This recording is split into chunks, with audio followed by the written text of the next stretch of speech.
Everyone, कैसे हैं आप सब। होप आप सब बहुत अच्छे होंगे। Welcome you to all to my YouTube channel the study hub by Sita. जैसे कि हम अब सब जानते हैं कि इंडिया की ग्रोथ कभी भी एक स्ट्रेट लाइन में नहीं होती है। कभी स्लो ग्रोथ होती है तो कभी काफ़ी फास्ट, कभी एग्रीकल्चर डोमेन आ जाता है तो कभी सर्विसेज।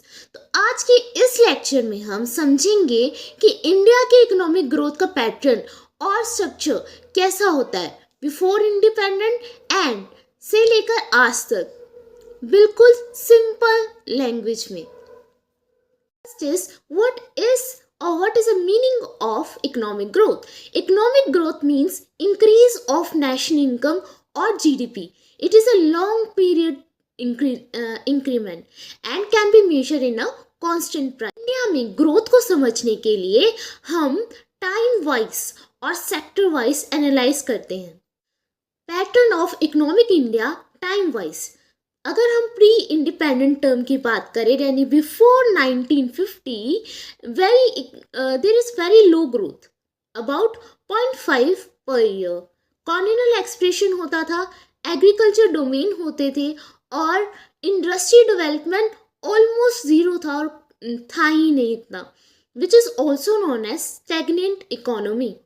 इसकी मेन प्रॉब्लम क्या थी कि पॉपुलेशन ग्रोथ ज़्यादा हो गई, inefficient public sector and low productivity. After that planning era आया जो कि 1951 से लेकर 1991 तक था, जिसमें फर्स्ट 3 डिकेड्स में यानी 1951 से लेकर 1980 तक हमने एवरेज ग्रोथ की 3.5, which is also known as Hindu rate of growth, which mainly focus on heavy industries, public sector, import substitution, और उसकी कुछ लिमिटेशन और कुछ प्रॉब्लम्स भी आई, लाइक पॉपुलेशन हाई ग्रो हुई।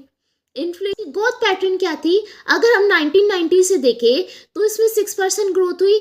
आफ्टर 99 यानी 2000 से लेकर 2008 तक देखें तो हायर ग्रोथ रही है, यानी 8 से 9 तक।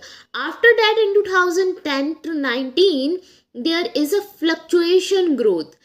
After that in 2020 there is a pandemic dip and recovery after 2021। है पोस्ट लिबरलाइजेशन के बाद यानी आफ्टर 1991 3 एलपीजी रिफॉर्म्स आए, जिसमें था liberalisation, privatisation and globalisation. India is one of the fastest growing economy. Part is structure of economic growth in India, जिसमें various sectors आते हैं, like agriculture sector. Agriculture sector mainly growth हुआ 1950 से start होना, जिसमें ऑलमोस्ट 50% जीडीपी का agriculture को दिया। अब इसका जो शेयर है, जो एग्रीकल्चर का शेयर है, वो डिक्रीज होकर 15% रह गया है। Still employment is large in that workforce. ठीक है, फिर आते हैं वेरियस इशू क्या रहे। जब पहले था 1950 की बात करें तो यहाँ पे डिस्काइज अनएम्प्लॉयमेंट थी, क्योंकि ज़्यादा से ज़्यादा लेबर एग्रीकल्चर में इन्वॉल्व थी। फिर आया लो प्रोडक्टिविटी कि अगर ज़्यादा लेबर है तो बेसिकली जो सॉइल में होगा ज़्यादा अफेक्ट होगा, और जिसकी वजह से लो प्रोडक्टिविटी रहेगी एज़ कम्पेयर टू जितना लेबर वो एम्प्लॉय कर रहे हैं। फिर आते हैं मॉनसून डिपेंडेंसी। पुराने ज़माने में हम बेसिकली मॉनसून पे ही डिपेंड रखते थे, इवन आज के भी है लेकिन पहले में ज़्यादा था।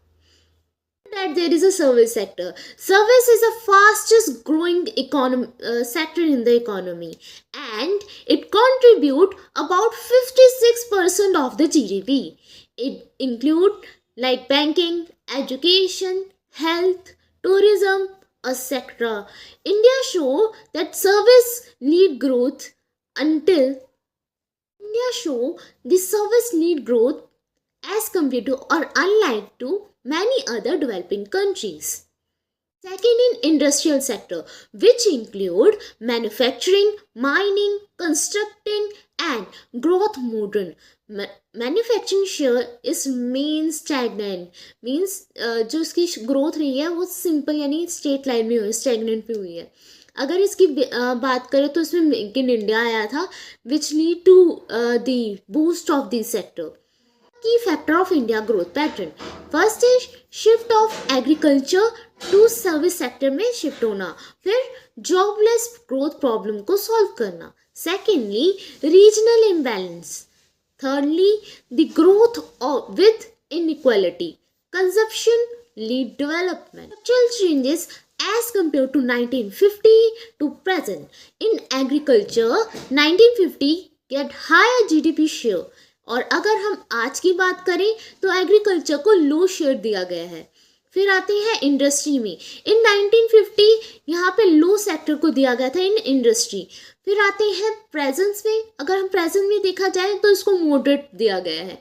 After that there is service sector, service sector in 1950 में वेरी लो था। आफ्टर दैट अगर हम आज की बात करें तो इसका शेयर सबसे ज़्यादा है। आज के लिए बस इतना ही। अगर आपको ये वीडियो अच्छा लगे, यूजफुल लगे, then like and subscribe this channel for more content.